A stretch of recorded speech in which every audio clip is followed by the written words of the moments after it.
Bismillahirrahmanirrahim. Assalamualaikum warahmatullahi wabarakatuh. Perkenalkan, nama saya Ihsan Rahman Akbar. Saya di sini akan menjelaskan tentang makalah mata kuliah interaksi manusia dan komputer yang berjudul Ecotrack aplikasi pelacak jejak karbon. Langsung saja ke bab pertama, yaitu pendahuluan. Untuk pendahuluan, latar belakang perubahan iklim merupakan salah satu tantangan terbesar yang dihadapi umat manusia saat ini. Kegiatan manusia seperti pembakaran bahan bakar fosil dan deforestasi telah menyebabkan peningkatan emisi gas rumah kaca yang berdampak buruk pada lingkungan. Dalam konteks ini, pelacak jejak karbon menjadi sangat penting untuk memahami dampak aktivitas kita terhadap perubahan iklim. Dengan kemajuan teknologi, muncul berbagai solusi digital untuk membantu individu organisasi dalam mengukur dan mengelola jejak karbon mereka. Salah satunya adalah aplikasi Ecotrack yang dirancang untuk memberikan informasi yang akurat dan mudah dipahami mengenai emisi karbon yang dihasilkan oleh berbagai aktivitas. Aplikasi ini tidak hanya membantu pengguna untuk melacak jejak karbon mereka, tetapi juga memberikan saran praktis untuk menguranginya. Di Indonesia, kesadaran akan pentingnya keberkelanjutan dan perlindungan lingkungan semakin meningkat. Namun masih banyak individu dan organisasi yang kurang memiliki alat untuk memantau dan mengurangi jejak karbon mereka secara efektif. Nah, Ecotrack hadir sebagai solusi yang dapat mengisi kekosongan ini, memungkinkan pengguna untuk mengambil langkah konkret dalam upaya menjaga lingkungan. Dengan latar belakang ini, makalah ini bertujuan untuk menjelaskan konsep dan manfaat aplikasi Ecotrack serta pentingnya pelacakan jejak karbon dalam upaya mitigasi perubahan iklim. Melalui perubahan yang lebih baik, diharapkan masyarakat dapat lebih proaktif dalam menjaga keberlanjutan lingkungan. Rumusan masalah: bagaimana sih cara menyajikan aplikasi jejak karbon yang mudah dipahami dan actionable bagi pengguna? Untuk tujuan penelitiannya, untuk mengetahui cara menyajikan aplikasi jejak karbon yang mudah dipahami dan actionable bagi pengguna. Lanjut ke bab kedua, yaitu analis dan pembahasan. Metode yang saya gunakan untuk membuat aplikasi ini adalah model pengembangan Agile yang penulis gunakan, yaitu iterasi berbasis umpan balik, yaitu mengembangkan aplikasi dalam siklus pendek atau sprint untuk memperoleh umpan balik pengguna secara terus-menerus. Prototyping, membuat prototipe awal untuk pengujian fitur seperti pelacak jejak karbon dan rekomendasi sehingga dapat disempurnakan berdasarkan masukan. Selanjutnya ada integrasi API, penggunaan API untuk memperkaya data emisi CO2 dari sumber eksternal secara berkelanjutan. Terus ada testing dan validasi, melakukan pengujian berulang untuk memastikan akurasi perhitungan jejak karbon dan pengalaman pengguna. Yang kedua, yaitu ada penjelasan cara kerja. Nah, yang pertama itu ada pendaftaran. Di sini kita akan mengisi profil tentang gaya hidup.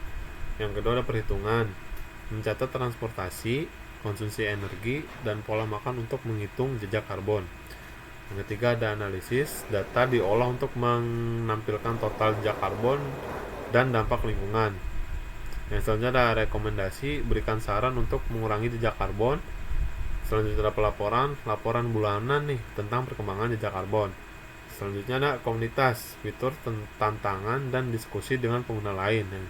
Yang terakhir, Ecotrack membantu pengguna memahami dan mengurangi dampak lingkungan mereka. Yang ketiga ada bab 3, yaitu ada desain. Nah, kita di sini ada use case diagramnya sebagai pengguna, lalu ada komunitas, pelaporan, rekomendasi, analisis, perhitungan, dan pendaftaran. Nah, untuk aktor sendiri atau pengguna itu merupakan aktor utama nih dalam sistem ini. Pengguna akan berinteraksi dengan berbagai fitur untuk menghitung dan mengurangi jejak karbon mereka. Nah, untuk use case-nya sendiri itu ada pendaftaran atau isi profil gaya hidup. Pengguna mengisi informasi tentang kebiasaan dan gaya hidup mereka, seperti jenis transportasi dan pola makan. Langkah ini penting untuk memulai analisis jejak karbon. Yang kedua ada perhitungan transportasi, energi, dan pola makan. Setelah pendaftaran, sistem mencatat dan menghitung jejak karbon berdasarkan data yang diberikan oleh pengguna, mencakup transportasi yang digunakan, konsumsi energi, dan jenis makanan. Yang selanjutnya, yang ketiga ada analisis total jejak karbon. Sistem menganalisis data yang dikumpulkan dan menampilkan total jejak karbon pengguna serta dampak lingkungan dari kebiasaan mereka. Yang terakhir ada rekomendasi serta tips pengguna. Masih ada selanjutnya, berdasarkan analisis, sistem memberikan saran yang dapat diambil oleh pengguna untuk mengurangi jejak karbon mereka seperti pilihan transportasi yang lebih ramah lingkungan atau tips untuk pola makan yang lebih berkelanjutan. Selanjutnya masih ada pelaporan atau laporan bulanan. Sistem menghasilkan laporan bulanan yang menunjukkan perkembangan jejak karbon pengguna. Laporan ini mencakup pencapaian dan perbandingan dengan bulan sebelumnya. Yang terakhir ada komunitas atau tantangan dan diskusi. Fitur ini tuh memungkinkan pengguna untuk terlibat dalam tantangan penggunaan jejak karbon, pengurangan jejak karbon, dan berdiskusi dengan pengguna lain, membangun rasa komunitas dan motivasi untuk berkontribusi lebih baik terhadap lingkungan. Kesimpulannya, use case diagram ini memberikan gambaran umum tentang interaksi antara pengguna dan sistem jejak karbon. Ini membantu dalam memahami kebutuhan pengguna dan mendefinisikan fungsionalitas yang diperlukan untuk mencapai tujuan pengurangan jejak karbon. Yang terakhir, yang bab keempat ada tampilan aplikasi. Ini untuk tampilan aplikasi yang saya buat, gambarannya saja seperti ada EcoTrack. Di sini ada pendaftaran, perhitungan, analisis, rekomendasi, dan pelaporan komunitas. Nah, untuk pendaftaran sendiri nanti kita akan ditampilkan seperti ini, ada username dan password lalu daftar. Lalu selanjutnya ada perhitungan. Di sini kita akan memasukkan jejak karbon yang ada, lalu kita akan hitung, lalu di sini akan keluar hasil dari analisis dan ada rekomendasinya juga. Lalu bab kelima yaitu pengujian nih. Pengujian sistem dilakukan sebagai upaya pengecekan sistem berjalan sesuai apa enggaknya atau kebutuhannya. Dalam tahap pengujian ini, penulis menggunakan black box testing.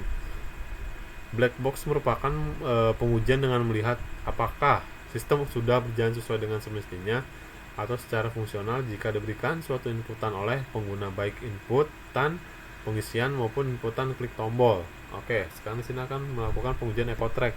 Di sini ada deskripsi pengujian, skenario pengujian, hasil yang diharapkan, dan hasil pengujian. Yang pertama ada daftar pengguna. Untuk skenario-nya sendiri tuh buka aplikasi, klik daftar, isi semua informasi yang diperlukan seperti nama, email, gaya hidup, dan lain-lain. Lalu klik kirim. Lalu hasil yang diharapkan nih, pengguna berhasil mendaftar dan menerima notifikasi bahwa pendaftaran berhasil dan hasil pengujiannya itu berhasil. Lalu yang kedua ada penghitungan jejak karbon. Masuk ke akun pengguna, akses bagian hitung jejak karbon, lalu masukkan data transportasi, konsumsi energi, dan pola makan, lalu klik hitung. Untuk hasil yang diharapkannya itu sistem menampilkan total jejak karbon berdasarkan data yang dimasukkan, hasil pengujiannya berhasil. Lalu ada analisis data. Analisis data. Setelah menghitung jejak karbon, klik analisis. Lalu di situ pengguna melihat ringkasan yang menjelaskan total jejak karbon nih berapa dan dampak lingkungannya baik atau tidak. Hasil pengujiannya berhasil. Lalu ada rekomendasi. Setelah analisis, lalu klik rekomendasi. Di situ pengguna akan menerima saran yang relevan dan praktis untuk mengurangi jejak karbon mereka. Lalu berhasil. Lalu yang terakhir ada pelaporan. Masuk ke akun pengguna, akses bagian laporan. Di situ akan pengguna dapat melihat laporan bulanan yang menunjukkan perkembangan jejak karbon mereka. Berhasil juga. Nah, di sini ada tuh hasil yang diharapkannya tidak berhasil atau aplikasinya tuh tidak berjalan hasil pengujiannya. Di situ ada pendaftar pengguna, buka aplikasi, sama seperti biasa, klik daftar, isi semua informasi yang diperlukan. Lalu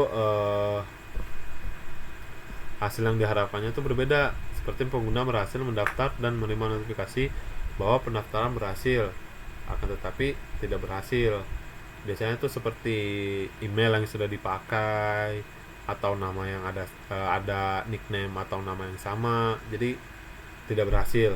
Lalu ada perhitungan jejak karbon. Masuk ke akun pengguna, akses bagian hitung jejak karbon, masukkan data transportasi, konsumsi, energi, dan pola makan, lalu klik hitung.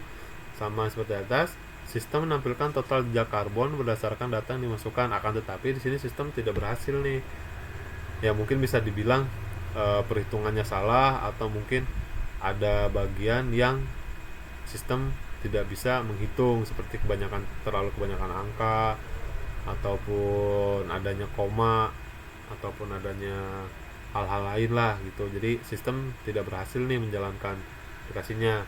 Kalau ada analis data setelah menghitung jejak karbon, lalu klik analis nih, pengguna melihat ringkasan yang menjelaskan total jejak karbon dan dampak lingkungan. Akan tetapi sama, aplikasi tidak berhasil nih, tidak berjalan.